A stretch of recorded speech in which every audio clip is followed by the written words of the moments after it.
चलो चालू करें, ठीक है। एक एक चीज सिर्फ मेरी रिक्वेस्ट है कि ये वाला जो ब्रेक है ना, इसमें आप प्लीज बाहर मत जाइए, क्योंकि बहुत बार क्या होगा ना, mostly every alternate class we will have this kind of writing thing, ठीक है। ये अच्छा है ना, इससे आपको पता चलता है कि मैं कितना लिख पा रहा हूँ, प्लस मैं आपको इंडिविजुअली बता सकता हूँ कि क्या लिख, टेस्ट तो हो गई होगा, काइंड ऑफ अ टेस्ट, ठीक है। So we will be needing time for that, we can not borrow time from lecture time, ठीक है। तो चलो बहुत आप बस 5-10 मिनट आप आके सेटल हो जाना, मतलब वी हैव टू स्टार्ट 9:15 से लेके अपन लिखना चालू कर देंगे, बहुत सी बार अपने को लिखना पड़ेगा। 15 मिनट का ब्रेक है, उसके बाद में ब्रेक है जो 11:15 बजे, ये ब्रेक 15 मिनट का रहेगा, ठीक है।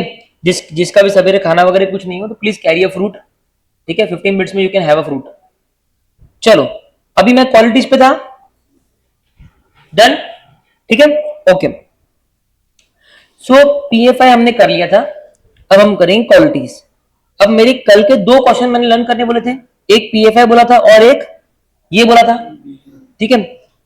मैं कल कल के लिए आपको बोल रहा हूं कि I am going to ask, मैं अभी बता दे रहा हूं कि मैं ये पीएफआई पूछने वाला हूं, ठीक है। तो प्लीज लर्न करके आ जाना, इतना लर्न करके आ जाना पीएफआई, ठीक है। उसके अलावा मेरे को कुछ ऐड करना तो मैं करता हूं। चलो let us start. Qualities of auditor क्या है, क्वालिटीज ऑफ ऑडिटर, ठीक है। देखो अभी तक अपने को कितने क्वेश्चन हो गए, अपने सारे क्वेश्चन लिख लिए अभी तक अपन ने, ठीक है। 6 हुए, 9 क्वेश्चन हो गए ना भाई, 6 तो कल सवेरे हुए थे, 9 क्वेश्चन। किसके नोट्स पूरे बने हुए नहीं है अभी तक, बने हुए नहीं है, बने हुए, किसके बने हुए नहीं है अभी तक, मे 27 बने हुए हैं, प्रीत पी का सारे क्वेश्चंस लिख लिए आपने, ठीक है। आपने सृष्टि लिखे, ठीक है। आपका नहीं बना हुआ है, आज आप सब वाइंड अप कर दें, ठीक है। बाद में मेरे को बोलना सर मेरे को ऐसा ये हो रहा है वो हो रहा है, आज सब एएस का और ऑडिट का साइशा में लिखे आपने क्वेश्चंस, ठीक है। यथार्थ कंप्लीट है, चलो बहुत बढ़िया। क्वालिटीज ऑफ ऑडिटर है ना। अगला क्वेश्चन, क्वेश्चन नंबर 10। अगर एग्जाम में क्वेश्चन आता है कि बताइए ऑडिटर्स में क्या क्या क्वालिटी रहनी चाहिए, तो पहले क्वेश्चन लिख लो आप कि इस पे क्या क्वेश्चन आईसीआई बना सकता है।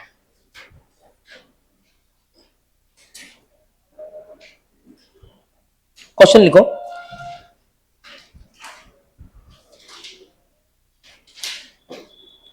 Right short note on qualities which an auditor should possess, qualities which an auditor should possess।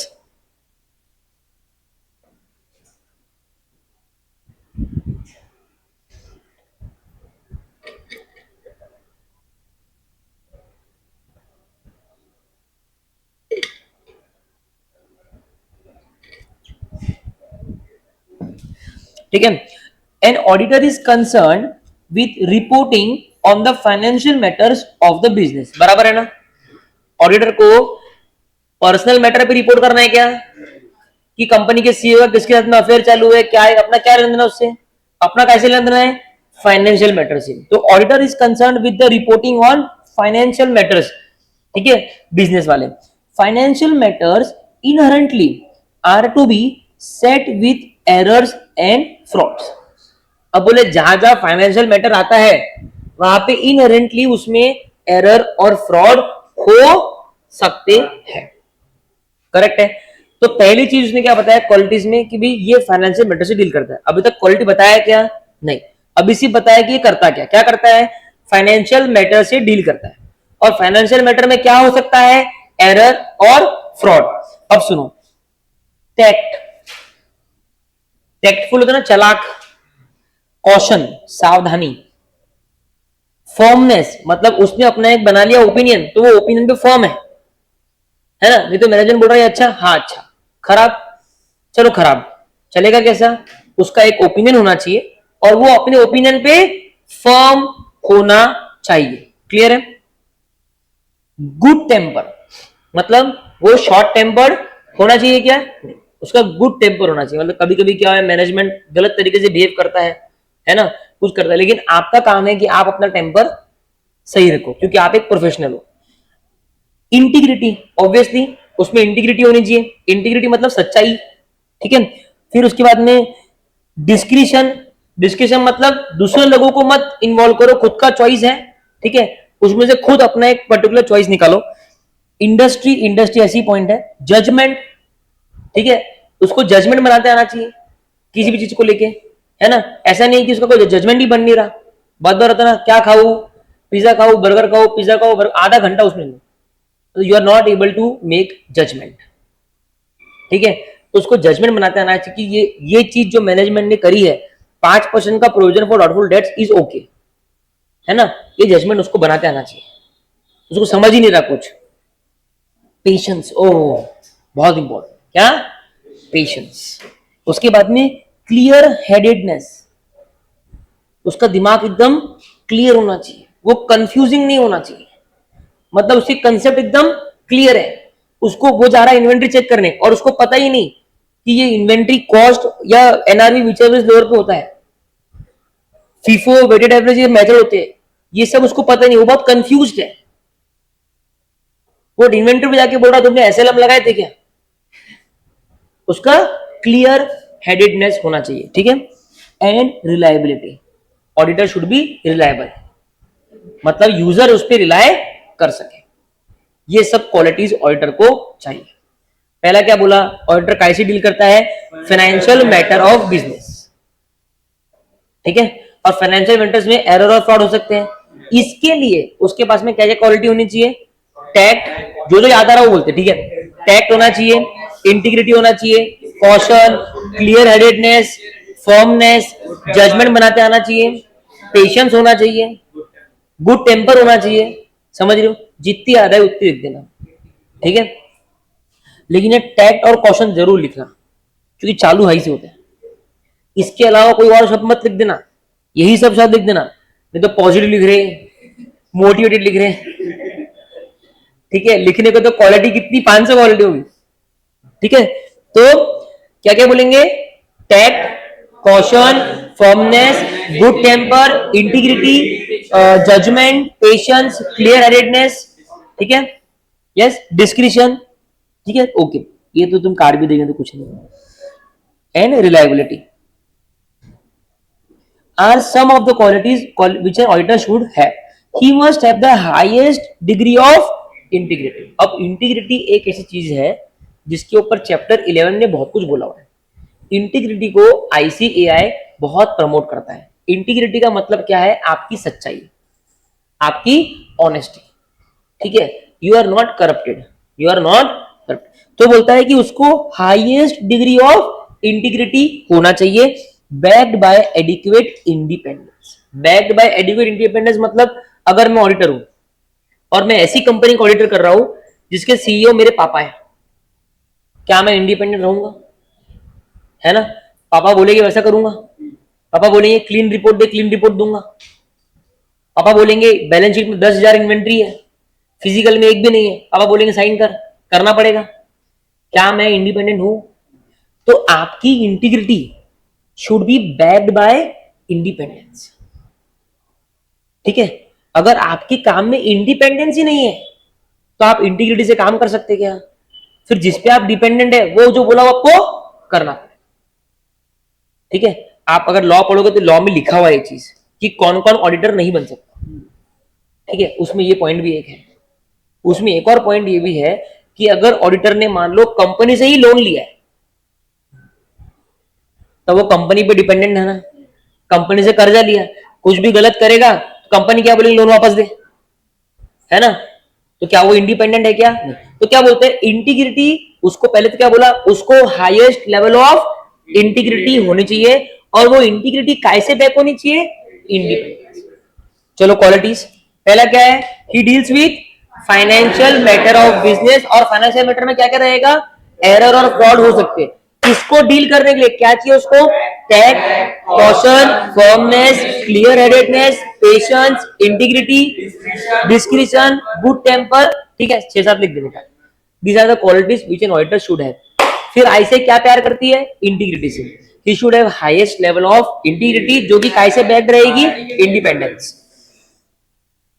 N exhaustive knowledge of accounting, an exhaustive knowledge of accounting is the sine qua non, ये कोरिया में लिखा है, सिन क्यों non, मतलब इसका मतलब क्या होता है, ये तो एकदम एकदम ही जरूरी है, मतलब इसके बिना तो तुम ऑडिट कर, हमने पढ़ा ना audit with other disciplinary nature, उसमें पहला ही अकाउंटिंग था, है ना, accounting, law, economics, financial management, सही श्यामा, ठीक है, human behaviour, behavioural science, right, production, ठीक है, okay, data processing, ADP, developing a discipline in itself, correct है।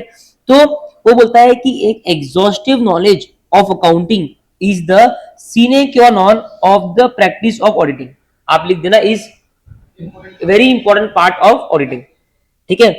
He must know thoroughly all accounting principle and techniques, मतलब जब जितने भी अपन एएस पढ़ रहे हैं, है ना, उसको सारे अकाउंटिंग प्रिंसिपल और सारी टेक्निक आना चाहिए, उसको एसएलएम भी आना चाहिए तो डब्ल्यूडी भी आना चाहिए, क्लियर है। बस ये 4 बुलेट्स में क्वालिटीज ऑफ ऑडिटर का आंसर खत्म हो जाता है। एग्जाम में 2024 से टेस्ट नहीं किया है, उसके पहले बहुत करते थे, हो सकता है आने वाली एग्जाम में टेस्ट कर लें, ठीक है। 4 बुलेट आखिरी रिवीजन करा रहा हूं, आगे बढ़ रहा हूं, ठीक है, एक बार मेरे साथ में रिवीजन कर लेंगे। मैंने पहले ही बोला है जितना क्लास में लर्न करेंगे, जितना क्लास में रिवाइज करेंगे, उतना ही आपके लिए इजी रहेगा। पहला क्या है, financial matter of business, auditor deals with financial matter of business and financial matter includes what, errors and frauds, खत्म। इसके लिए क्या चाहिए उसको, tact, firmness, discretion, patience, clear headedness, good temper, बोलो आप भी बोलो, भले अलग अलग बोलो, ठीक है, ऐसे 6-7 है।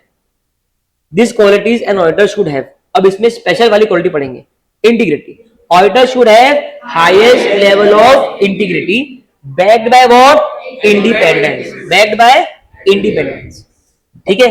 और चौथा आपका है accounting principle, accounting knowledge, the auditor should have, बोलो, exhaustive knowledge of accounting, which is a compulsory and important part of auditing. He should know all the accounting principles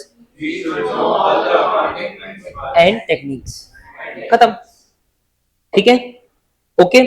तो इसको शॉर्ट में अगर लर्न करना है, एकदम शॉर्ट में, qualities of auditor, financial matter, qualities, integrity, और चौथा क्या, नॉलेज ऑफ अकाउंटिंग, ये बाजू में लिख दो चाहिए तो, ठीक है। मतलब ये मैं तुमको बता रहा हूं, वो अपने नोट्स के हेडर्स, ठीक है, अपने नोट्स कैसे बनते हैं, इसी कैसे बनेंगे, ये आपने क्वेश्चन लिख दिया, मैंने जो लिखा है उसमें 4 ट्री बनेगा, पहले में रहेगा फाइनेंशियल मैटर्स, दूसरे में रहेगा क्वालिटीज, ठीक है, तीसरे में रहेगा इंटीग्रिटी, और चौथे में रहेगा नॉलेज ऑफ अकाउंटिंग, और इन सब में आपको चाहिए तो एक एक एरो जरूर निकाल देना। बन गए नोट्स, फ्लैश नोट्स।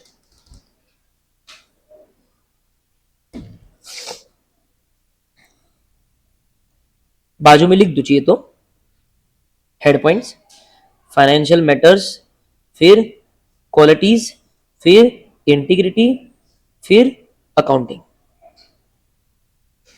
क्वालिटीज आ गए।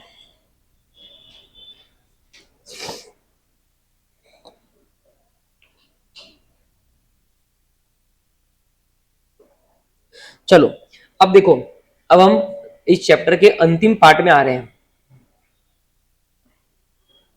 ठीक है, रेडी, चलो अभी बहुत इंपॉर्टेंट पार्ट है, हाँ, ये मेरा क्वेश्चन नंबर 10 हो गया, ठीक है। अब देखो बेटा, मैंने आपको बोला है ऐसे सिखाया आपको मैंने, काय को लगता है ऐसे, ऑडिट को लगता है, काय को लगता है, क्या बात है, ऑडिट का मतलब होता है स्टैट्यूटरी ऑडिट, क्या होता है, पूरा साल खत्म हो गया, एज पर कंपनीज एक्ट हमको अपॉइंट किया गया, वो कंपनीज एक्ट जब पढ़ोगे चैप्टर नंबर 10 तब क्लियर हो जाएगा, और फिर हम ऑडिट कर रहे हैं, और हम कौन है, हम है इंडिपेंडेंट ऑडिटर, ठीक है। मैंने आपको ऑडिट रिपोर्ट भी दिखाई है, ये होता है सबसे ज्यादा अच्छा वाला ऑडिट, ठीक है, ये देता है रीजनेबल अश्योरेंस, क्या देता है, ऐसे 200 ऑब्टेन रीजनेबल अश्योरेंस देता है, एफएसआर फ्री फ्रॉम एमएम, और उससे क्या होगा, इनेबलिंग द ऑडिटर कि FSR prepared in all account material respect in accordance with AFRF, very good, ठीक है। और फिर उसके बाद में आगे के पार्ट जो भी छोटा मोटा, क्लियर है, ओके। अभी हम आएंगे ऑडिट में, ठीक है ना। तो ऑडिट देता है रीजनेबल अश्योरेंस, एवरीबॉडी एग्रीड, क्या वो एब्सोल्यूट अश्योरेंस देता है, क्या क्या देता है, बोलना भाई, क्या देता है, करेक्ट है, reasonable assurance is equal to high level of assurance. कल बताया था मैंने आखिरी में कि ऑब्सोल्यूट तो होता ही नहीं है, तो सबसे हाई रीजनेबल ही है, तो reasonable is high level of assurance. फिर मैंने बोला है प्रोस्पेक्टिव फाइनेंशियल इंफॉर्मेशन, क्या बोला? वो होता है मॉडरेट लेवल ऑफ अश्योरेंस। क्या होता है? Moderate level of. ठीक है, उसको क्या लगता है? SAE, मतलब स्टैंडर्ड्स ऑन अश्योरेंस एंगेजमेंट।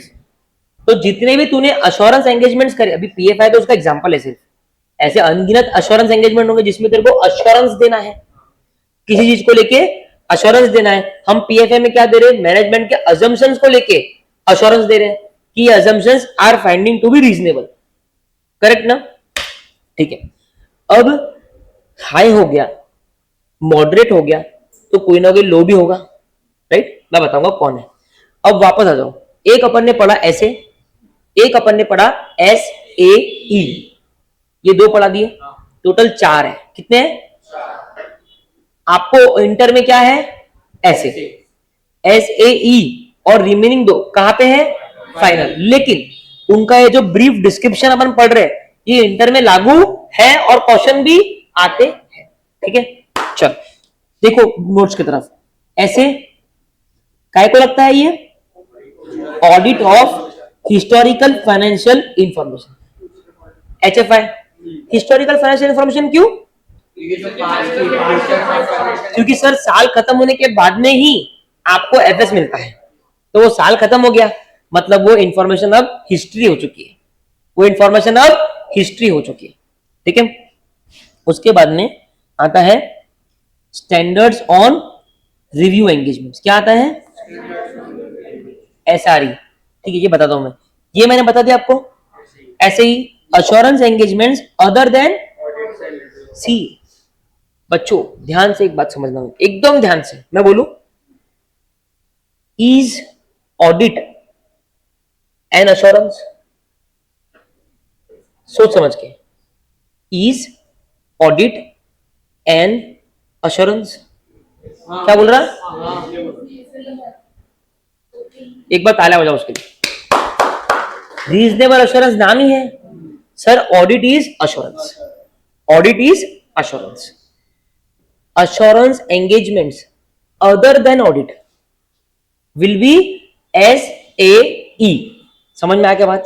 ठीक है, 10 अश्योरेंस एंगेजमेंट होना। अश्योरेंस मतलब किसी चीज को लेके अश्योर करना। If you are not able to understand then you have not miss the lecture. ठीक है, अश्योरेंस एंगेजमेंट मतलब किसी चीज को अश्योर करना, किसी चीज को अश्योर। अभी उसको बोल सकते हैं कि यार सिर्फ इंटरनल कंट्रोल चेक करने आ जा, पूरा ऑडिट मत कर। करेक्ट है। दूसरा, कोई कंपनी है जो बहुत ज्यादा इंपोर्ट करती है, तो उसने CFM को हायर करी, बोली कि तू इंपोर्ट पे जा, तू हमारा पूरा इंपोर्ट रिलेटेड प्रोसीजर देख ले। पूरा ऑडिट कर रहा है क्या? वो एक पार्ट का करना, तो उसको उतने पार्ट के लिए क्या देना है? अश्योरेंस। समझ में आई बात? ठीक है, तो अश्योरेंस 10 चीज को लेके हो सकता है, इसमें से एक चीज होगी समझ लो ऑडिट, तो वो काय में फॉलो होगा? SA में। काय में फॉलो होगा?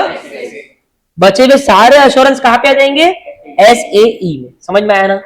बस ये समझाना था। बहुत बच्चे कंफ्यूज हो जाते हैं, sir audit is not assurance.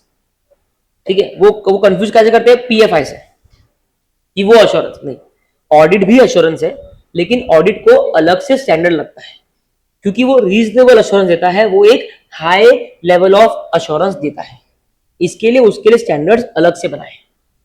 ठीक है, देखो उसने कितना प्यारा लिखा है यहाँ पे, assurance engagements other than audit, other than audit, audit के अलावा बाकी कोई भी अश्योरेंस एंगेजमेंट तो दे रही है तो वो SAE में आएगा।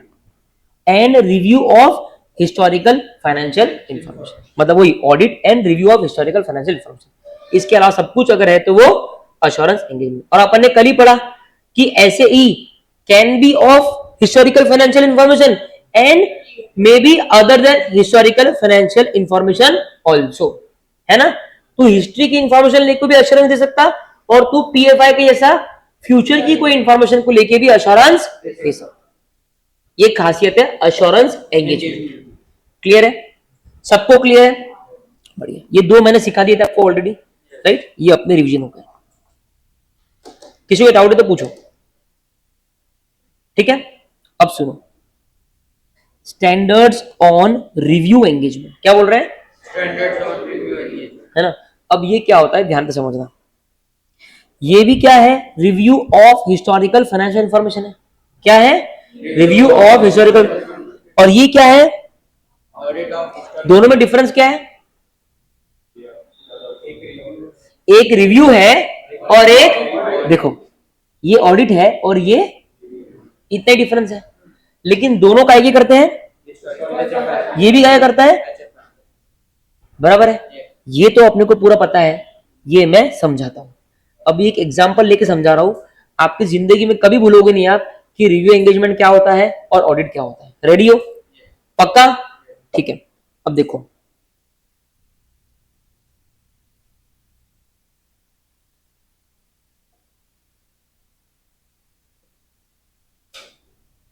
देखो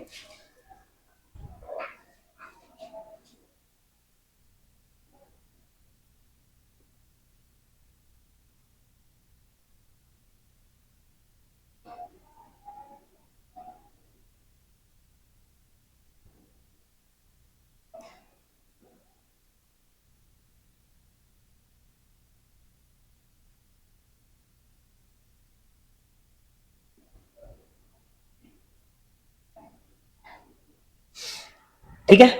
अब सुनो, ये एक कंपनी है ए बी सी लिमिटेड। ठीक है ना। अभी ये पूरा साल है, इसका साल क्या है? 26, 27। ठीक है। अभी इसमें 4 क्वार्टर होते हैं। ठीक है। एक क्वार्टर कब खत्म होगा? 30 जून, एक 30 सितंबर, एक 31 दिसंबर। है ना। क्वार्टर मतलब 3 महीना, अप्रैल मई जून, जुलाई अगस्त सितंबर, अक्टूबर नवंबर दिसंबर, जनवरी फरवरी मार्च। अब होता क्या था, सुनो। पहले है ना, ये रिव्यू कंसेप्ट नहीं था। तो पूरी कंपनी पूरे साल काम कर रही है ना। और कंपनी लिस्टेड है और मार्केट में कंपनी के साल का जो परफॉर्मेंस है वो मार्केट को कब मालूम पड़ रहा है? वेरी वेरी गुड, साल खत्म होने के बाद। क्यों? क्योंकि ऑडिट साल खत्म होने के बाद हो रहा है और फिर 1 डेढ़ महीने के बाद में या 31 मई को भर का ऑडिटेड फाइनेंशियल स्टेटमेंट इशू हो जाते हैं। ठीक है।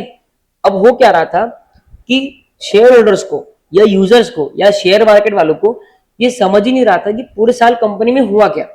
अब सडनली क्या हुआ, पिछले साल का रेवेन्यू एक्स था और जो पूरा साल खत्म होने के बाद में ऑडिटेड फाइनेंशियल स्टेटमेंट्स आए, ऑडिट रिपोर्ट आई, तो उसमें आया x-50%।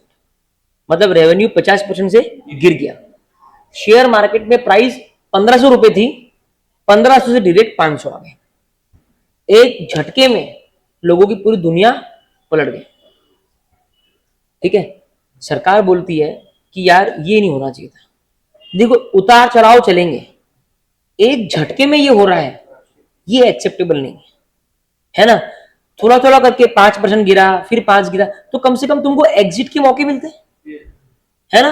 एक झटके में इतना गिर रहा है, काम खत्म।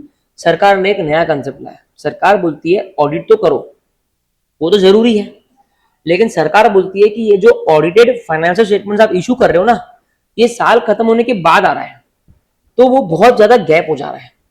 तो तुम क्या करो, एवरी क्वार्टर, बोलो एवरी क्वार्टर तुम एक रिपोर्ट इशू करो।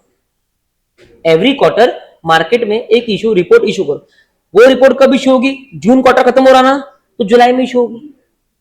सितंबर खत्म हो रहा तो अक्टूबर में होगी, दिसंबर की जनवरी में होगी और मार्च की अप्रैल में होगी। सर आप मार्च की अलग से क्यों बता रहे? एक्चुअली क्या होता है कि मार्च की और पूरे साल की एक साथ में ही जाती है। ठीक है।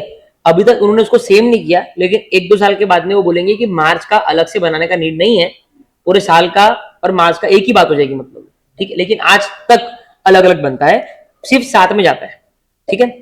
अब इससे क्या हुआ पता है आपको कि 3 महीने का काम हुआ, अप्रैल में, जून में, जुलाई में रिपोर्ट आ गई, शेयर होल्डर्स को उसका इंपैक्ट पता चल गया। You can take your decision, right. उसके बाद में 3 महीना, फिर 3 महीना, फिर 3 महीना। अब यहां प्रॉब्लम क्या हुआ वो सुनो। तुमको यहां तक समझ में आया क्या? अटेंटिव रहना बहुत जरूरी है। समझ में आया क्या? बाद में लिख लेना प्लीज। ठीक है। इसमें यहां तक क्या हुआ, अब प्रॉब्लम क्या हुआ कि पूरा पूरा ऑडिट क्वार्टरली होने लगा, साल का तो हो गई, क्वार्टरली भी होने लगा। ऑडिट की फीस बढ़ गई, कंप्लायंसेस बढ़ गए, ऑडिटर को भी बहुत घाई घाई होने लग गई, अरे करना जुलाई आ रहा, शॉर्ट पीरियड में। ठीक है, कंपनी भी बोलती है मैं धंधा करूं कि ऑडिट कराते रहूं। सरकार को भी प्रॉब्लम फेस हो रही थी कि यार बात तो सही है, जहां एक ऑडिट होता था मैंने 4 ऑडिट लगा दिए। ठीक है, और रीजनेबल अश्योरेंस मतलब हाई लेवल ऑफ अश्योरेंस। अब तेको अगर हाई लेवल ऑफ अश्योरेंस देना है, तेको दुनिया भर के एविडेंस इकट्ठा करना पड़ेगा, पूरा ऑडिट प्रॉपरली करना पड़ेगा ना। सरकार ने कंसेप्ट में थोड़ा चेंज किया। सरकार बोली कि मैं एक नया नया ही पूरा फंडामेंटल लाऊंगी, उसका नाम है SRE, standards on review engagement. बोले ये काम करना, सब कुछ सेम करना, क्वार्टरली करना, लेकिन ऑडिट मत करो, रिव्यू करो। सर ऑडिट और रिव्यू तो सेम ही है, यस, लेकिन review will give you lower level of assurance. सरकार ने बोला है कि auditor can give lower level of assurance. That means अगर लोअर लेवल ऑफ अश्योरेंस देना है तो आप थोड़ी ऊपरा ऊपरी ऑडिट कर लो, रिव्यू कर लो, थोड़े एविडेंस कम इकट्ठा कर लो, है ना, थोड़ा सा बस एक हल्की फुल्की फॉर्मेलिटी, ठीक है, और हल्का फुल्का ऑडिट, एक मिक्सचर बना के काम करो। इससे क्या होगा, कंप्लायंसेस कम, ऑडिट फीस भी कम डिमांड करोगे। ऑडिटर ऑडिट फीस क्यों कम डिमांड करेगा, उसकी लाइबिलिटी कम होगी ना। वो तो बोल रहा मेरा लोअर लेवल ऑफ अश्योरेंस है, कुछ भी गड़बड़ हुई तो मैंने पहले ही बोला था कि मैं एक लोअर लेवल ऑफ अश्योरेंस दे रहा हूं। मैंने जितना किया उससे मेरे को ये समझा, कंप्लायंसेस कम, कंपनी भी खुश। तो अब ये इंडिया में सेटल्ड पोजीशन है कि क्वार्टर क्वार्टर पे क्या होता है, रिव्यू होता है। क्या होता है, quarterly is equal to quarterly is equal to quarterly is equal to and review is equal to SRE. Review is equal to SRE is equal to lower level of assurance. SRE is equal to वापस से quarterly is equal to review is equal to SRE is equal to, समझा, ये चक्कर है। तो आपका जो normal audit report है वो यहां पे इशू होगा और यहां पे आपके रिव्यू एंगेजमेंट। अब इसको पता है क्या नाम है इसका, देखो ये तुम्हारे बुक्स में नहीं है, मैं तुमको प्रैक्टिकल बता रहा हूं। ठीक है, ये लोग है ना ऑडिट को ऑडिट बोलते हैं, ठीक है, और रिव्यू को ये लोग बोलते हैं लिमिटेड रिव्यू रिपोर्ट। क्या बोलते हैं, लिमिटेड रिव्यू रिपोर्ट। और ऑडिट रिपोर्ट को क्या बोलते हैं, ऑडिट रिपोर्ट। क्या बोलते हैं, ये प्रैक्टिकल वर्ड की बात बता रहा हूं, ठीक है, लेकिन आपके बुक में ऐसा कुछ नहीं है, आपके बुक में रिव्यू ही है सिर्फ। चलो समझा दिया बराबर, समझ गया ना, कुछ डाउट तो बताओ। तो ये स्टैंडर्ड्स ऑन रिव्यू एंगेजमेंट है, which means review of HFI। आपको समझा HFI क्यों है, तो ये क्वार्टर खत्म होने के बाद रिव्यू होगा। ठीक है, ये हो गया आपका तीसरा स्टैंडर्ड। चौथा जो है, अब पहले आपको SRE पढ़ा देता हूं।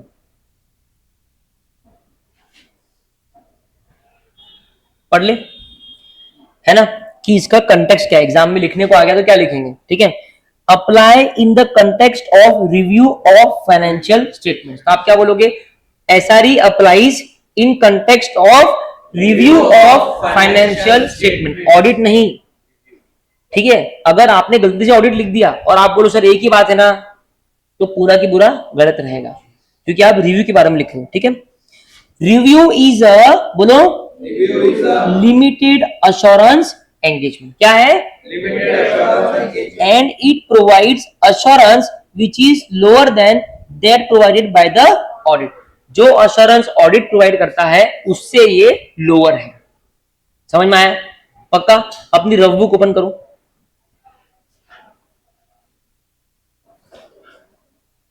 करा, ये 2 बुलेट लिखो पहले।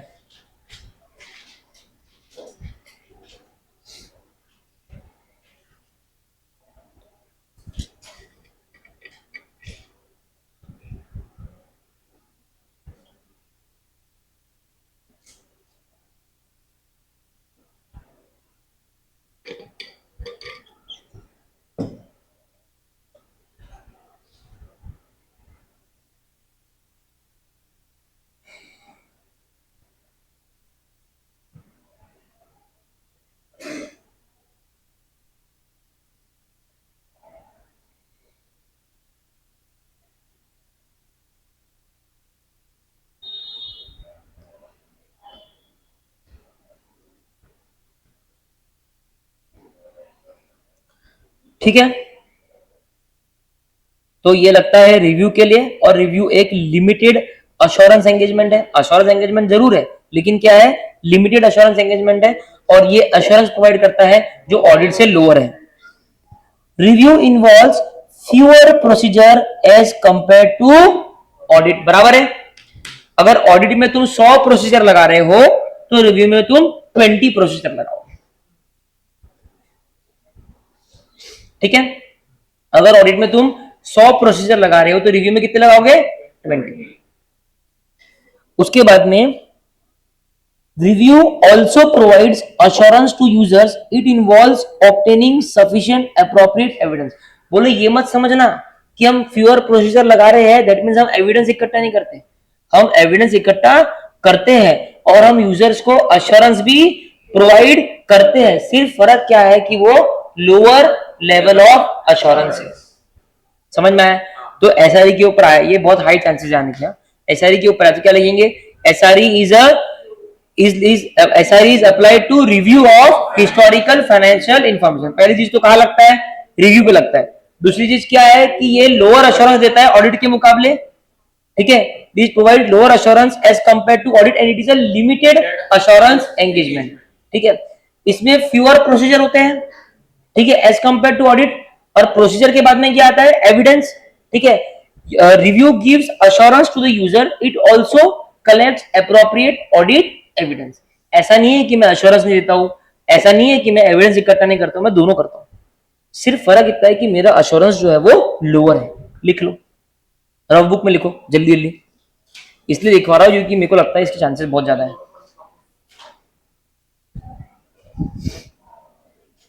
अरे नहीं रहे, तीसरा और चौथा पॉइंट, हाँ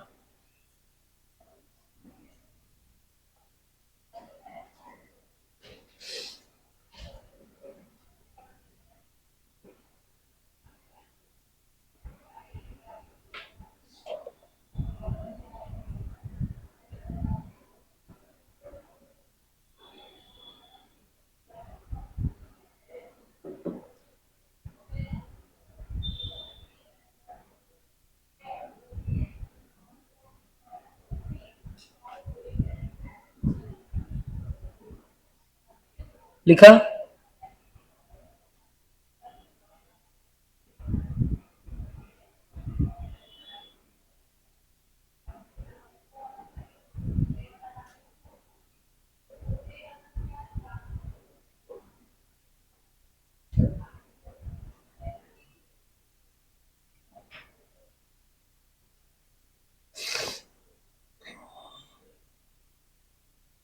ओके, ठीक है ना। अब देखो एग्जांपल उसने दिया कि व्हेन एन ऑडिटर, ये जो एसआरई का एग्जांपल क्या है, जब ऑडिटर इंटरिम फाइनेंशियल अकाउंट्स का रिव्यू करता है। इंटरिम फाइनेंशियल स्टेटमेंट मतलब क्वार्टर के स्टेटमेंट, मतलब क्वार्टर के स्टेटमेंट, इसके ऊपर पूरा एक एएस है।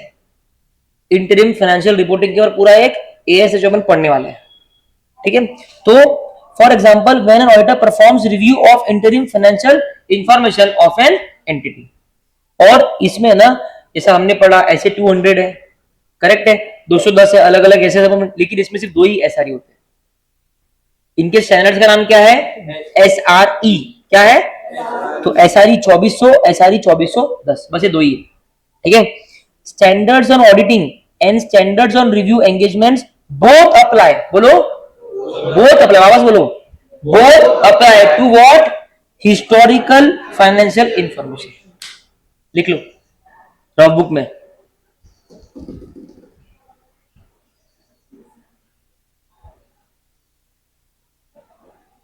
लैंग्वेज पे ग्रिप आएगा,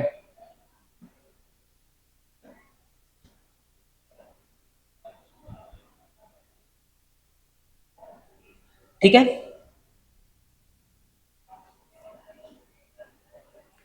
ये जो फ्लैश नोट्स बना रहे ना अपन, जो बनाने बोल रहा हूं, ये लर्न करके बनाना, मतलब लर्न करना और फिर उसको डायग्राम फॉर्म में डालना, तब उसका इंपैक्ट है। लिख लिया क्या, कुल मिला के 6 पॉइंट है एसआरई में,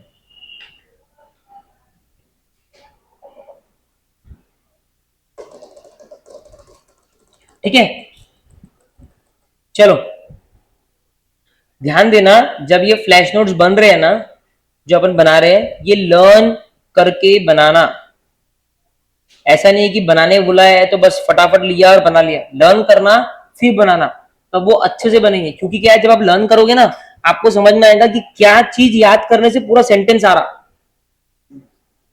ठीक है, प्लस ये जो मेरे बोल्ड है या रेड में लिखे हुए ना, ये आपके लिए हिंट्स है कि आपके सर्कल में क्या क्या हो सकता है फ्लैश नोट्स में। ठीक है, तो इसमें छह ब्रांच निकलेगी। ठीक है, आखिरी last time revision of SRE, because it might be important. It applies to review engagement, limited assurance engagement. ठीक है, lower level of assurance then compare to audit, fewer procedures, it obtains evidence, it gives assurance also. ठीक है, both audit as well as SRE applies to historical financial information. उसके अलावा for the example of SRE is review of interim financial information. Done? चलो मजा आ गया। अब है ना, ये एक SRS है। सबसे पहले ना अपन SRS पढ़ लेते हैं। ठीक है, स्टैंडर्ड ऑन रिलेटेड सर्विसेज। देखो बेटा ये क्या है, तीन चीजें आपको अश्योरेंस दे रही है। कितनी? तीन। पहली है ऑडिट, ठीक है, दूसरी है एसआरई, ये दोनों किसको लगते हैं? एचएफआई को। ठीक है, तीसरी है SAE, it might be for HFI, it might be for PFI और एनी अदर थिंग। करेक्ट है। चौथी है, ये तीनों में एक कॉमनलिटी है, वो है अश्योरेंस। क्या है? अश्योरेंस। ठीक है, अपने नोट्स में लिख लो एक बार, थोड़ी जगह छोड़ दो आज के लिए। क्वालिटीज के लिए आप छोड़ दो करीब करीब हाफ अ पेज मैक्सिमम, और एसआरई के लिए भी छोड़ दो आप हाफ से 1.5, मतलब 1.5 पेज के आसपास छोड़ दो चाहिए तो।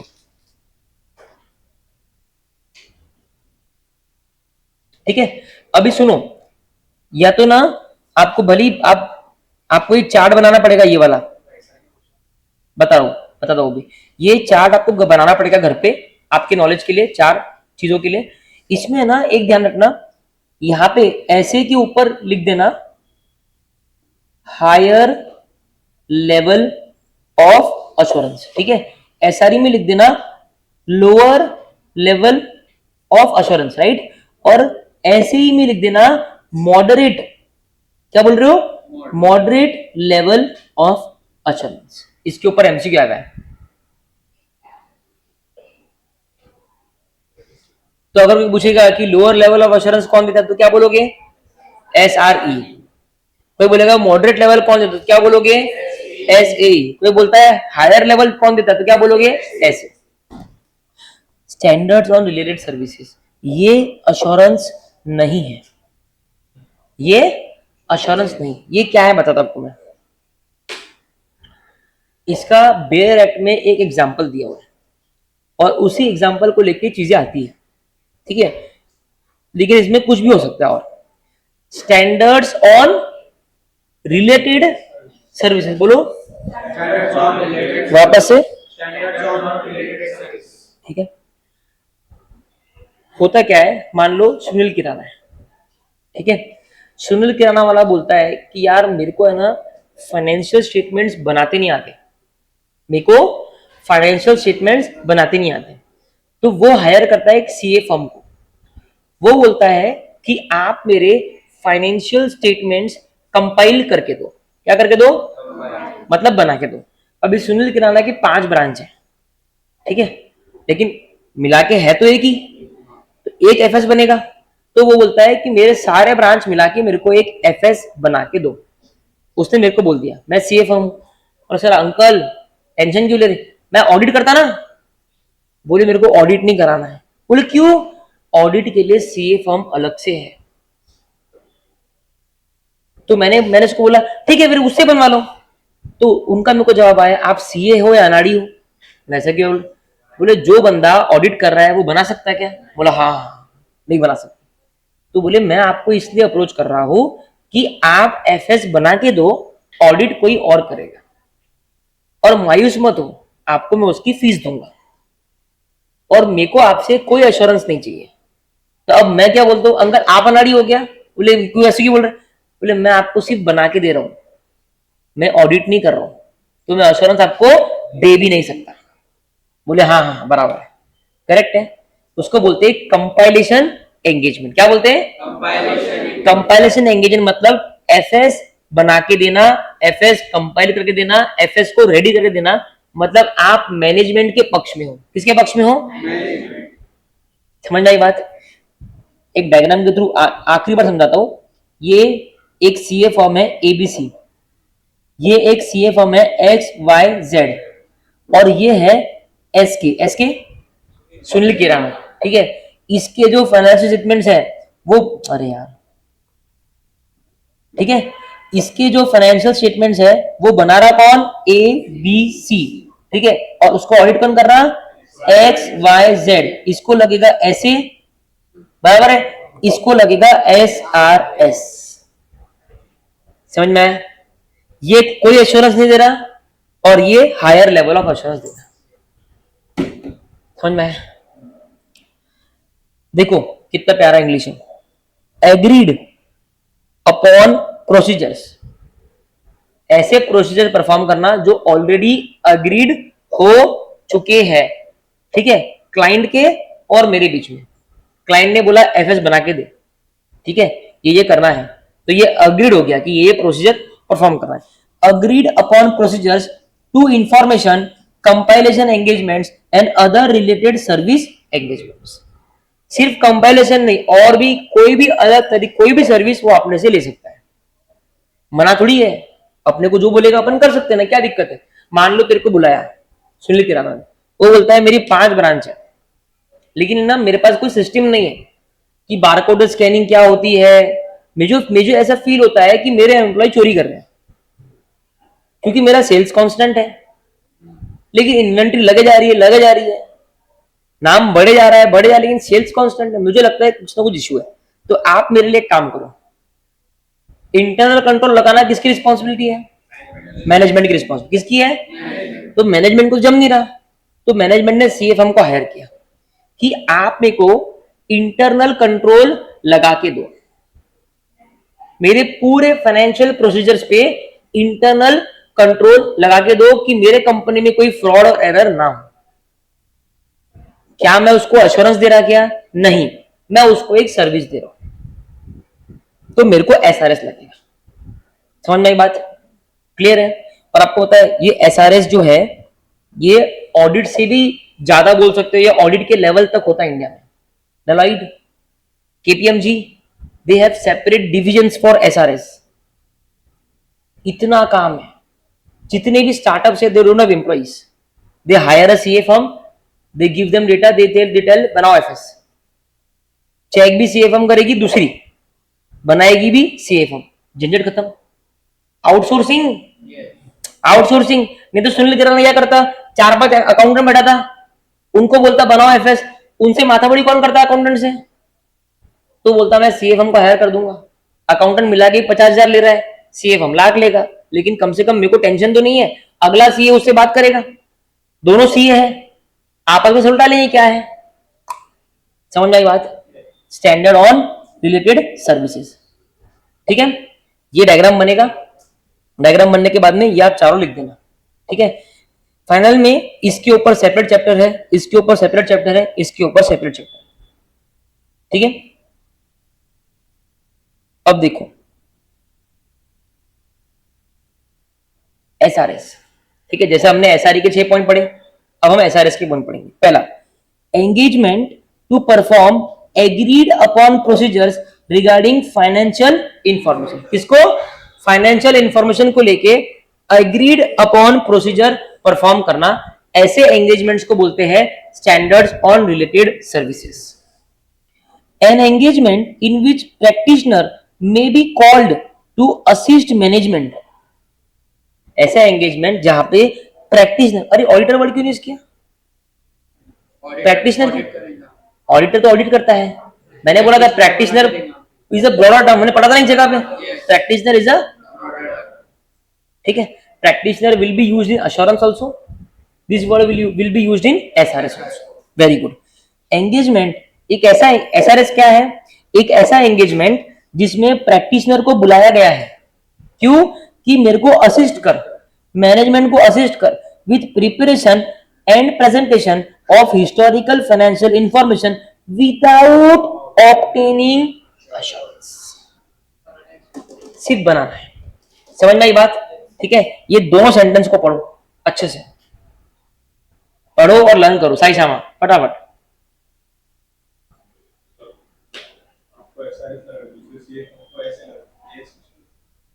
नहीं, सी, जो मैं जब एसआरएस बना रहा हूं ना, मैं उसको सर्विसेज दे रहा हूं ना, तो मेरे को पूरे एएस कंप्लाई करने पड़ेंगे ना। एफएस बनेगा कैसे? उसके लिए तो एएस कंप्लाई। एसआरएस में एएस के बारे में नहीं लिखा है। एसआरएस में क्या लिखा है? ज्ञानबाजी। ठीक है, कि तुमने अगर काम लिया तो काम करना है। ठीक है, हाँ, तुमको काम करना है, तुम काम को मना नहीं कर सकते, काम करते वक्त विजिलेंट रहना है, टैक्ट कॉशन रखना है, वो तो फाइनल में पड़ेगा। ठीक है, तो एसआरएस को वो लगते हैं। और उसमें ये भी लिखा है कि अगर आप कंपाइलेशन एंगेजमेंट कर रहे हो तो उसमें आपको एएफआरएफ पूरा फॉलो करना है व्हाइल प्रिपेयरिंग द एफएस। ठीक है, तो एएस किसको लगते हैं? जो भी बंदा, चाहे सीए फॉर्म हो, चाहे एनआरडी हो, चाहे भिखारी हो, जो एफएस बना रहा है, उन सबको क्या लगेगा? एएस। एसआरएस क्या है मालूम? क्या पहले क्या था? ये एसआरएस वगैरह अभी आए, पहले सिर्फ ऐसे था। ये एसआरएस वगैरह ज्यादा देर नहीं इनको आने के लिए, 2005-6 के आसपास में आए। ऐसे तो जन्म से है। एसआरएस क्यों आया? क्योंकि हो क्या रहा था कि सुनील किराना ने को दिया, सीएफएम को काम दिया। आईसीआई का होल लॉजिक क्या है कि हमारे जो सीए है वो हमारी फ्रेटर्निटी का नाम खराब ना करे, ऊंचा छोड़ो, खराब ना करे। ठीक है, तो जहां पे अश्योरेंस नहीं था वहां पे कोई स्टैंडर्ड नहीं था, तो हो क्या रहा था? हाँ, ले लिया काम, फिर वो फोन कर रहा, अपन उठा नहीं रहे, अपन ने गलत काम करके दे दिया। तू खुद बता, अगर तू सीए फॉर्म है, तेरे को उसने एफएस बनाने बोला है ना, और तूने क्या किया? इन्वेंट्री का कॉस्ट 100 था, एनआरवी 80 था। ठीक है ना, और तूने 100 पे डाल दिया इन्वेंट्री। लेकिन कंसेप्ट क्या बोलता? कॉस्ट और एनआरवी विच एवरेज लेवर, तो तुझको 80 पे डालना चाहिए था तूने। तो उसमें आईसीआई का नाम खराब होता। ये सारे सीए है, इनको एफएस बनाते नहीं आना। इसके लिए आईसीआई ने एसआरएस लाया कि भाई तुमको, अगर तुम कोई भी प्रोफेशनल सर्विस दे रहे हो जहां पे अश्योरेंस नहीं है, तो तुम ये मत समझो कि तुम मनमानी कर सकते हैं। और जो सीए इन चारों में से कोई चीज को फॉलो नहीं करता, ऐसे मतलब जो भी उनको एप्लीकेबल है, अगर तुम उसकी अवमानना करते हो, अभी तुमको जो रूल्स है कि सिग्नल पे रुकना है, ये वो, इसकी तो अवमानना करेगा तो क्या होगा? चालान कटेगा। वैसा ही अगर तुम एसआरई को फॉलो नहीं करते हो, है ना, या कोई चीज तुमने फॉलो नहीं करी, तो फिर तुम्हारा नाम रजिस्टर ऑफ मेंबर से कट जाएगा, तुम सीए करके काम नहीं कर सकते। ठीक है, उसकी पेनल्टीज है। समझ में आई बात? ठीक है, तो एसआरएस लाया इसके लिए था कि भले तुम अश्योरेंस नहीं दे रहे हो, लेकिन फिर भी तुमको अपना नाम नहीं डुबाना है, तो तुमको ये कोड ऑफ एथिक्स फॉलो करना पड़ेगा। ठीक है, तो engagement to perform agreed upon procedures. ठीक है, और an engagement in which practitioner is called upon to assist, काय में? In to assist in compilation engagements. ठीक है ना, with preparation and presentation of historical financial information without obtaining assurance. कर लिया क्या लर्न दोनों पॉइंट? ठीक है, तो agreed upon procedures and assist management with preparation. तीसरा, such type of compilation engagements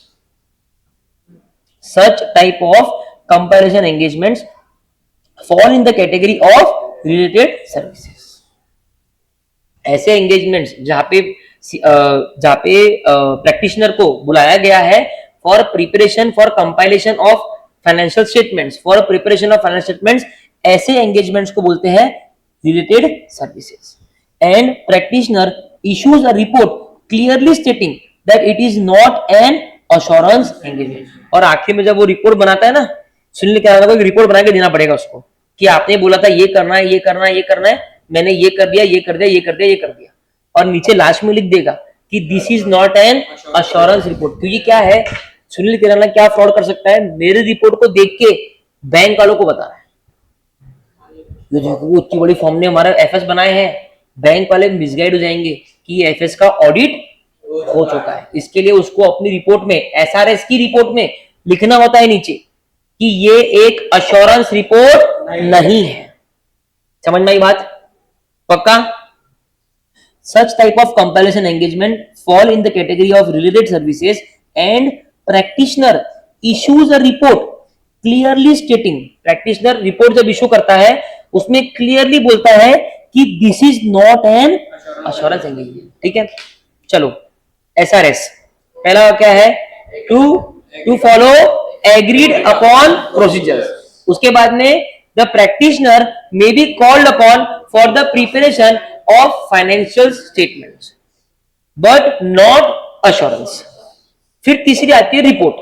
such type of engagements, such type of comparison engagements fall within the category of related services, and practitioner issues a report clearly stating that this is not a assurance engagement। पहला है agreed upon, दूसरा है preparation of FS लेकिन no assurance, और तीसरा है report. Clear है? चौथा, these type of services are called related services and standards have been issued to deal with practitioners responsibility in this regards। और स्टैंडर्ड्स आईसीआई ने इशू करे हैं जो डील करते हैं कि एसआरएस के केस में प्रैक्टिशनर्स की क्या क्या रिस्पॉन्सिबिलिटीज है, और उनका नाम है 4400 4410 4400 4410। और ऊपर क्या था? 2400, सिर्फ 2 और 4 का फर्क है, नंबर सेम है 2400 2410 4400 4410। क्लियर है? एकदम क्लियर है? ठीक है, तो ये 4 पॉइंट आपको लिखने हैं। मेरा जो अंदाज है वो एसआरई की तरफ ज्यादा है, लेकिन मैं भगवान हूं क्या, पूछने को कुछ भी पूछ सकते हैं। ठीक है, तो ये भी बहुत ज्यादा इंपॉर्टेंट है, लेकिन चीज क्या है, इसके अंदर पूरा जो खेल है वो केवल कंपाइलेशन एंगेजमेंट के आसपास घूमते रहता है। पहला एग्रीड अपन प्रोसीजर, दूसरा preparation of financial statements to assist the management but not an assurance, तीसरा report clearly stating that this is an assurance engagement, चौथा कि such type of compilation engagement fall within the category of related services, और पांचवा कि in this regard standards have been issued to deal with responsibility of the practitioner SRS 4400 4410। मैं तो done कर लिया। ठीक है, मैं आपको 2 मिनट देता हूं घड़ी से घड़ी, SRS और SRE, चलो 3 मिनट देता हूं, दोनों को पैरेलली लर्न कर लो, इधर 6 पॉइंट, इधर 4 से 5 point. Your time starts now, timer of 3 minutes.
अभी भी 1 मिनट 40 सेकेंड है, लर्न करो, utilize this moment to learn it.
चलो डन, 3 मिनट्स अप, बची हुई लर्निंग घर पे, ठीक है। मैं हाथों हाथ आपको टाइम कभी कभी दिया करूंगा ताकि हाथों हाथ आप उसको लर्न कर सको, ठीक है। अब हम लोग हमारे आखिरी क्वेश्चन पे आएंगे, मैं सबके क्वेश्चन साथ में लिखा दूंगा, या भी छोटे छोटे क्वेश्चन सारे, ठीक है। Why are standard needed, chapter number 1 close. Why are, क्यों स्टैंडर्ड जरूरी है, ये प्रश्न दिमाग में आता है, ठीक है।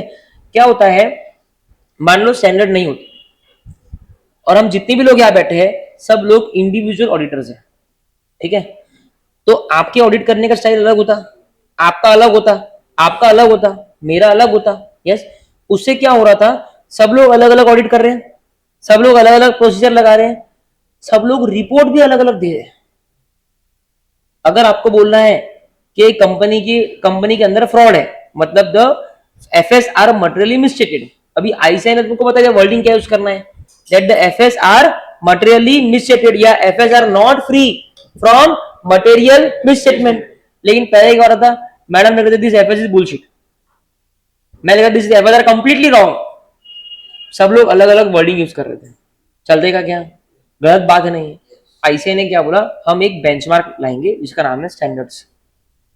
वो बेंचमार्क के अगेंस्ट आपको आपका काम करना है, जैसा उसने बोला है वैसा आपको काम करना है। इसके लिए ना हमारे ऑब्जेक्टिव में भी, हमारे स्कोप में भी ये होता है कि we have conducted audit in accordance with standards and auditing, कि हमने एसएस को फॉलो किया है, हमने उस बेंचमार्क को फॉलो किया है। देखो पहला वर्ड क्या है, स्टैंडर्ड्स एंश्योर करते हैं कि ऑडिट कैरी हो, मतलब ऑडिट हम करें अगेंस्ट एस्टैब्लिश्ड बेंचमार्क्स।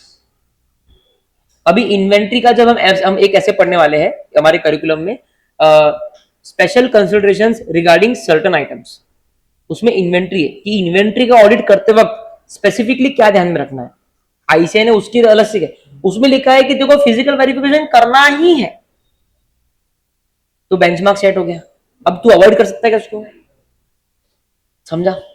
पहले क्या हो रहा था, मैडम ने किया मैंने नहीं किया, समझा। अब ऐसा होगा क्या, नहीं। तो स्टैंडर्ड्स क्यों जरूरी है, क्योंकि स्टैंडर्ड्स ने एंश्योर किया कि हमारा जो ऑडिट हो वो एक एस्टैब्लिश्ड बेंचमार्क के अगेंस्ट हो।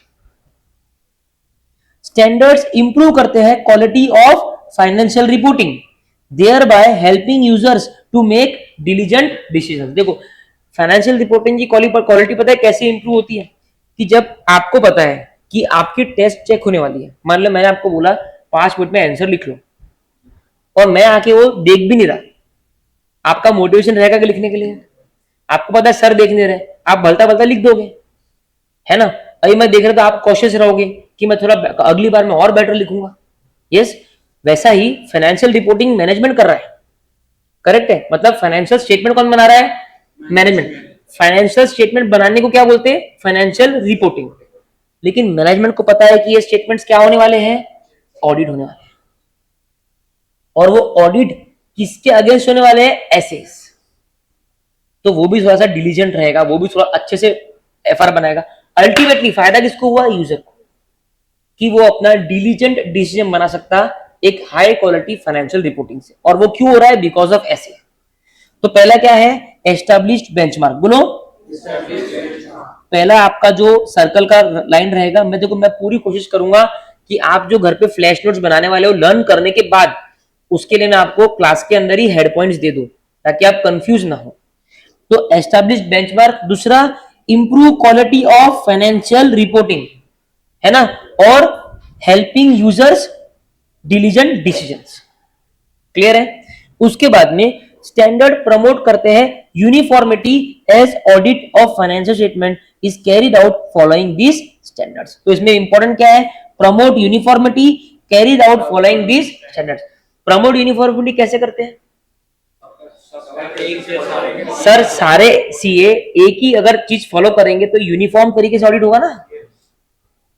अब तुम पता है, तुम अगर बीपीसीएल की एनुअल रिपोर्ट मैंने दिखाया तुमको, बीपीसीएल का ऑडिट रिपोर्ट, तुम किसी भी कंपनी का ऑडिट रिपोर्ट देखो, आपको सबका फॉर्मेट सेम लगेगा, यूनिफॉर्मिटी। तो स्टैंडर्ड्स क्या करते हैं, प्रमोट करते हैं uniformity as audit is carried out against the standards. तो पहला क्या है, अगेंस्ट एस्टैब्लिश बेंचमार्क। उसके बाद में हाई क्वालिटी फाइनेंशियल रिपोर्टिंग होती है उसके कारण, और उसके बाद में प्रमोट यूनिफॉर्मिटी, ठीक है, 3 हो गए ना। हाँ, चौथा देखो, स्टैंडर्ड इक्विप करता है professional accountants with professional knowledge and skills, मतलब सीए। स्टैंडर्ड क्या करता है, हम लोगों को स्किल दे रहा है, हम लोगों को नॉलेज दे रहा है ना। अगर स्टैंडर्ड नहीं बोलता कि इन्वेंट्री का फिजिकल वेरिफिकेशन करना है, तो कोई सीए नहीं करता, कोई सीए करता। जिसको ज्ञान है, जिसको अपना प्रेजेंस ऑफ माइंड है, वो बोलता है यार मैं फिजिकली चेक करूंगा। जिसको ज्ञान नहीं है, जो अपना दिमाग नहीं लगा रहा, वो क्या, ठीक है आपने बोल दिया, ठीक है कोई इशू नहीं। तो स्टैंडर्ड क्या कर रहा है, आप लोगों की स्किल बढ़ा रहा है, आप लोगों का नॉलेज बढ़ा रहा है। तो स्टैंडर्ड इक्विप मतलब खुद को सक्षम बनाना, खुद को। तो स्टैंडर्ड क्या करता है, प्रोफेशनल अकाउंटेंट को सक्षम बनाता है with professional knowledge and skills. तो स्टैंडर्ड क्यों जरूरी है, पहला एस्टैब्लिश बेंचमार्क के अगेंस्ट होगा, हाई क्वालिटी फाइनेंशियल रिपोर्टिंग होगी, उसके बाद में यूनिफॉर्मिटी प्रमोट हो जाएगी, और उसके बाद में इक्विप प्रोफेशनल अकाउंटेंट्स। रट्टा होता नहीं ऑडिट। ये मेन हेडर्स देखो, आज हम ट्राई, अभी कुछ लोगों ने यहाँ पे वन लाइनर्स लिखे, एलोब्रेशन नहीं किया। मैं आपको बताता हूं, आपको ऑलमोस्ट 90% मार्क्स मिलेंगे, कम एलोब्रेशन के भी कितने मिलेंगे, 90%। लेकिन आज हम एलोब्रेशन पे क्यों फोकस कर रहे हैं, क्योंकि आज सिर्फ एक चैप्टर का एक क्वेश्चन कर रहे हैं। ये कब अलाउड है, जब पूरे 11 चैप्टर है, तब जो तुम लिख रहे हो वो अलाउड है। समझ में आ रहा। आईसीएआई के सीसीएम्स काउंसिल मेंबर्स बार बार स्टूडेंट के नेशनल कॉन्फ्रेंस में एक चीज बोलते हैं, बार बार एक सवाल स्टूडेंट उठ के पूछता है कोई ना कोई, सर ऑडिट का कैसा करें। और बार बार आईसीआई के जो बोर्ड के मेंबर्स है वो एक ही बात बोलते हैं, हमको बीकॉम नहीं चाहिए, हमको भर भर के तुम कुछ का कुछ लिखो, वो हमको रेलेवेंट आंसर चाहिए, उसकी लेंथ नहीं चाहिए, रेलेवेंट आंसर चाहिए। वाई स्टैंडर्ड नीडेड, आपने ये लिख दिया अगर एज इट इज, आपके मार्क्स कट ही नहीं सकते। समझा, ठीक है, तो वो ध्यान में रखना। तो आखिरी पॉइंट है, स्टैंडर्ड एंश्योर करता है ऑडिट की क्वालिटी। चलो 5 पॉइंट है क्या, 5 पॉइंट है, करेक्ट, एक बार रिवाइज। हाँ 5 पॉइंट। पहला एस्टैब्लिश बेंचमार्क के अगेंस्ट करता है, दूसरा high quality financial reporting promote होती है और इन यूजर अपने डिसीजन बना सकते हैं, ठीक है। तो पहला तो बेंचमार्क के अगेंस्ट होगा, उसके कारण फाइनेंशियल रिपोर्टिंग ढंग से हो रही है, ठीक है। उसके बाद में और स्टैंडर्ड्स क्या हेल्प करता है, इक्विप करता है अकाउंटेंट्स को सारे नॉलेज स्किल के साथ में, ऑडिट क्वालिटी बढ़िया करता है, प्लस यूनिफॉर्मिटी प्रमोट करता है अक्रॉस द ऑडिट, ठीक है। क्लियर है, आपके क्वेश्चंस लिख लो। क्वालिटी का लिखाया था मैंने, है ना। उसके बाद में ना आप हर चीज के लिए हाफ हाफ पेज छोड़ देना, मतलब क्वालिटीज के बाद में हाफ पेज छोड़ो, क्वेश्चन लिखो, right short note on SRE, SRE and SRS, ठीक है। 6 पॉइंट 5 पॉइंट पूरा पेज छोड़ दो। उसके बाद में लिखो state the types of engagement and quality control standards, state the types of engagement and quality control standards, बराबर है। उसमें तुम्हारा ये ग्राफ आ गया ऐसे वगैरह का, सिर्फ उसमें प्लीज एक ऐड कर देना अश्योरेंस का लेवल, हाई मॉडरेट लो, ओके, है ना। उसके बाद में समझो हाफ या 5-6 लाइन जो छूटना है छोड़ दो। फिर लिखो CA Rahul is conducting audit of, CA Rahul is conducting audit of Sugar Mills Limited, Sugar Mills Limited.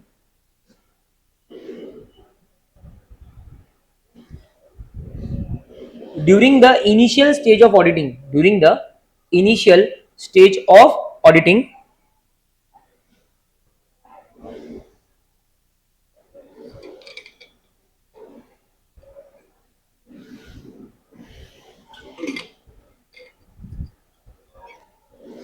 during the initial stage of auditing, he is briefing the article assistants, he is briefing the article assistants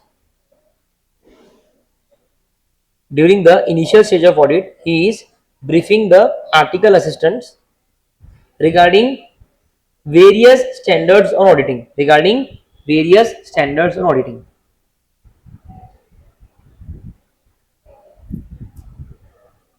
Full stop. State what should CA Rahul brief about the importance of standards. About the importance of standards.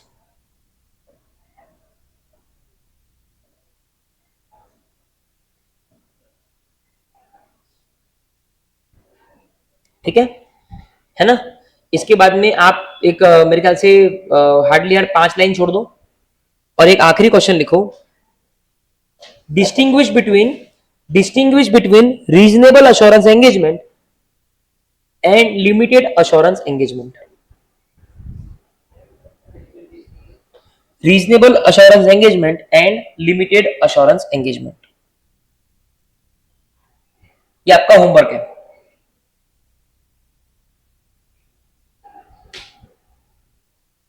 Distinguish between reasonable assurance engagement and limited assurance engagement. ठीक है, अपने notes में learn करके डालते ना, ये मैंने already सिखा दिया आपको. ठीक है, अभी मैंने आपको एक बोला था हम लोग मैप बनाने वाले हैं, है ना? मैप में कुछ बनाया था क्या अपन ने? लिखा था नहीं? चैप्टर का नाम लिखो, नंबर लिखो. Number 1 nature, objective and scope of audit. उसके लिए जगह छोड़ी थी ना? हाँ, nature, objective and scope of audit. Nature, objective and scope of audit. ठीक है, उसमें पहला लिखो. देखो कैसे डालेंगे पता है आपको? ये ऐसा, आप है ना सीरियल नंबर को ऐसा डालो 1. ठीक है, मार्जिन में, बाजू में, साइड मार्जिन में 1 डाला. उसमें लिखो डेफिनेशन ऑफ ऑडिट. ठीक है, मार्जिन में 2, number 2 how will auditor check whether FS will not, how will an auditor check whether FS are not, whether FS will not mislead anybody, whether FS will not mislead anybody. लिखा. Number 3 interdisciplinary nature of auditing. Interdisciplinary, DISCIPLINARY, disciplinary nature of auditing. उसके बाद में लिखो 4A objective of audit, 4B scope of audit.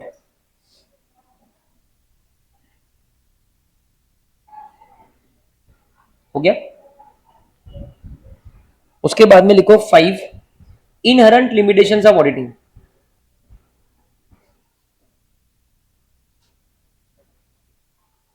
लिखा. उसके बाद में next benefit of auditing.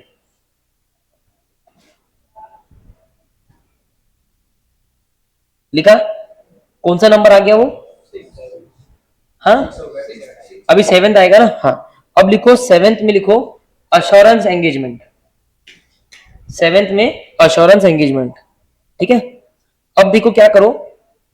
ये जो अश्योरेंस एंगेजमेंट तुमने लिखा ना, ये जैसे ये मार्जिन है, ये मार्जिन है ना, यहां तुमने नंबर डाला होगा और यहां लिखा होगा assurance engagement.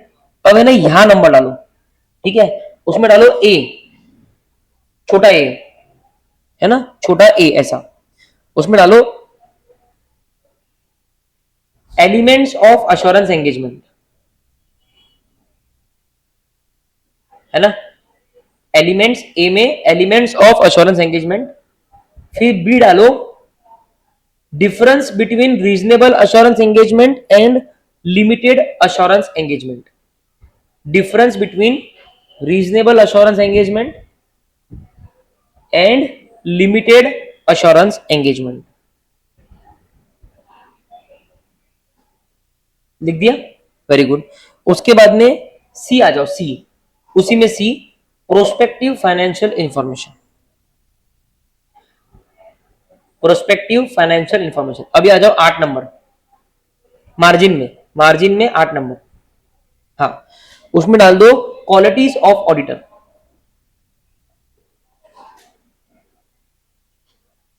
Qualities of auditor है ना। अब वापस से अपना एबीसीडी आएगा, ठीक है। ए में ऐसे, ए ऐसे, एस ए मतलब ऐसे, बी मतलब एस आर ई लिखा ऐसे, एस आर ई बराबर है। उसके बाद में लिखो S A E C, S A ई, और डी लिखो एस आर एस, लिख दिया है ना। और आखिरी डाल दो 9 number, why are standards needed. बस अब ये मैप पढ़ने से ना चैप्टर 1 का पूरा समरी आपके सामने है कि चैप्टर 1 में आपने को क्या क्या करना है। डन हो गया। अब आखिरी चीज सुनो, क्लास बंद है, चैप्टर 1 डन, ठीक है। चैप्टर 1 की जो क्वेश्चन बैंक लाल बुक आपको दी हुई है, ठीक है, वो लाल बुक आपको करनी है सेल्फ, तो ये कंसेप्ट आपको बता दिया। अभी क्वेश्चन बैंक में क्वेश्चन को पढ़ना है, ठीक है, इंटरप्रेट करना है कि मैप में ये कौन सी जगह से, ठीक है, और वो आंसर है। अब क्वेश्चन बैंक में मैंने क्या किया है, बाकी फैकल्टीज क्या करती है, आंसर्स को कट शॉर्ट कर देती है। जैसे मैंने नोट्स को कंसाइज वे में लाया ना, मतलब सारा रेलेवेंसी, वो लोग आंसर्स को भी कर देते हैं। अपनी नोट से फर्क क्या है कि अपन ने लैंग्वेज चेंज नहीं करी, जो लैंग्वेज है वही लैंग्वेज लगी। बहुत सारे फैकल्टीज जो है, मतलब मैक्सिमम फैकल्टीज जो है वो लैंग्वेज को भी चेंज कर देते ताकि थोड़ा इजी हो जाए लर्न के लिए, लेकिन उसके मार्क्स आईसीआई में नहीं मिलते। इसी के लिए ऑडिट सबको 27 और 28 ऐसे मार्क्स आते हैं, ठीक है। क्वेश्चन बैंक में मैंने क्या किया, मैंने क्वेश्चन बैंक में 0% अल्टरेशन किया। कितना, मतलब उसमें जो आंसर्स आपको है वो थोड़े एलॉबरेटिव लगेंगे। क्या लगेंगे, एलॉबरेटिव, लेकिन उससे अपन डरेंगे क्या, उसमें तुमको सारे रेलेवेंट पॉइंट दिखेंगे जो अपने हैं, अपने को वो आंसर लिखना है। Am I clear to you? पता है ये एलॉबरेशन आपको कहां दिखेगा, मैक्सिमम ये दिखेगा आपको आरटीबी के क्वेश्चन में। कहां पे, मेरे क्वेश्चन में लिखा होता है कि ये क्वेश्चन कहां से लाया है, ठीक है। जहां जहां पे आपको पास्ट एग्जाम के क्वेश्चन दिखेंगे ना, वो क्वेश्चन आपको लगा सॉरी तो बहुत इजी है, और वो सारे जो एग्जाम क्वेश्चंस हैं उनमें एलॉबरेशन बहुत लिमिटेड है।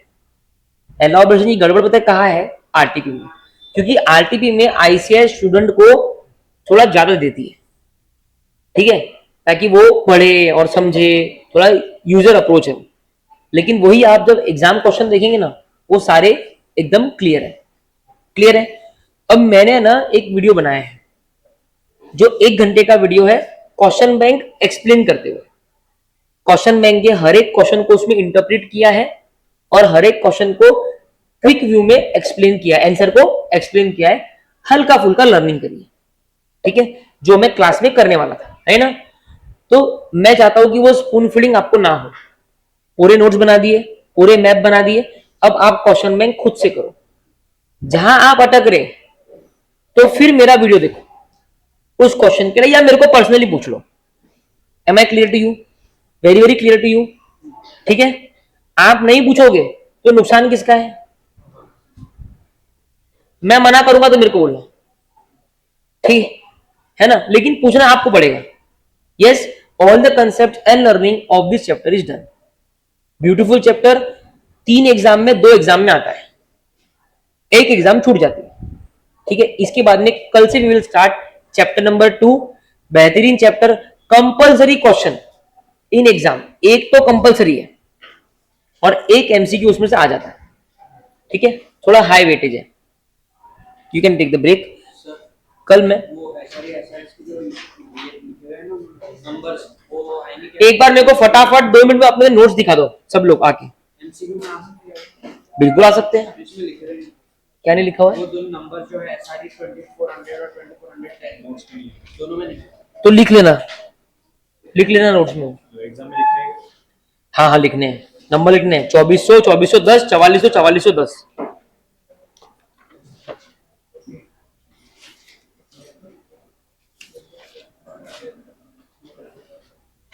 तुम्हारे लिए ये लर्निंग इजी हो रही इससे, ये राइटिंग से और इससे नहीं चलेगा। बढ़िया, ये फाइनल करके अपना हो जाता है। मैप का है मैं, हाँ, थैंक यू।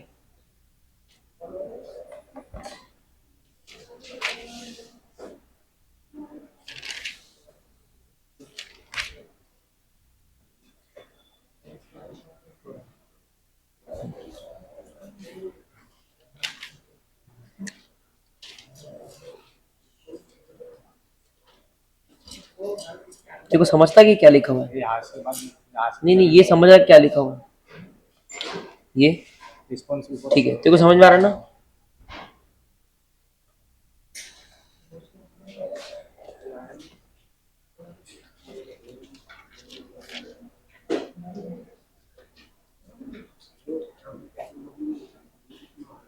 ये नहीं लिखा क्या? नहीं लिखा है वो, बस ये बड़ा आंसर है ना इस वाले क्वेश्चन का कंटिन्यूशन। अच्छा, तो ये क्या लिखा है? इतना ही है ना सर, ये इसका ऑब्जेक्टिव स्पीच। अच्छा, ओके ओके, समझ गया। तुमको समझ में आ रहा है नोट्स? हाँ ठीक है, चलेगा।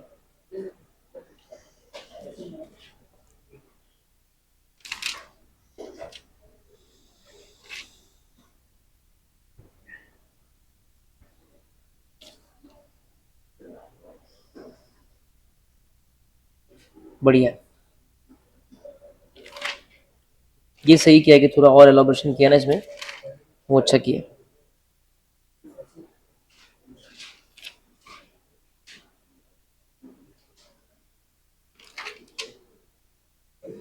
बेनिफिट्स का शॉर्ट फॉर्म नहीं लिखा क्या नोट्स? बेनिफिट्स कहाँ पे है इसमें? हाँ, ये रही, ठीक है, थैंक यू।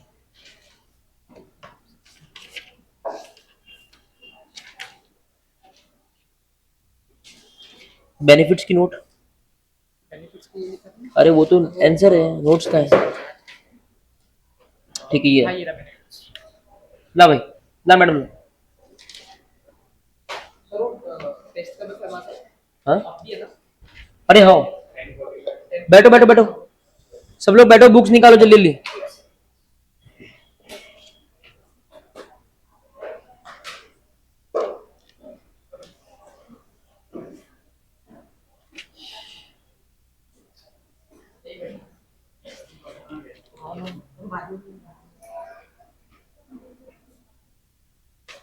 ठीक है, बैठो। बताओ याशी, तुम पहले दिखाओ। हाँ ठीक है, बैठो, पेपर पेपर के लिए। यथार्थ का है, पढ़ने हमसे पेजेस लेके आओ।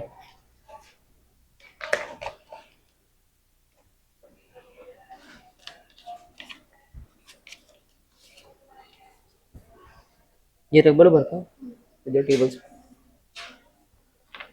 दो दो रख, एक इधर रख।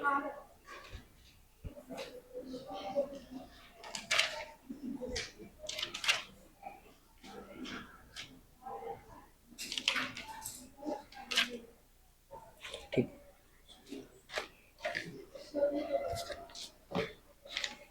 अनुश्री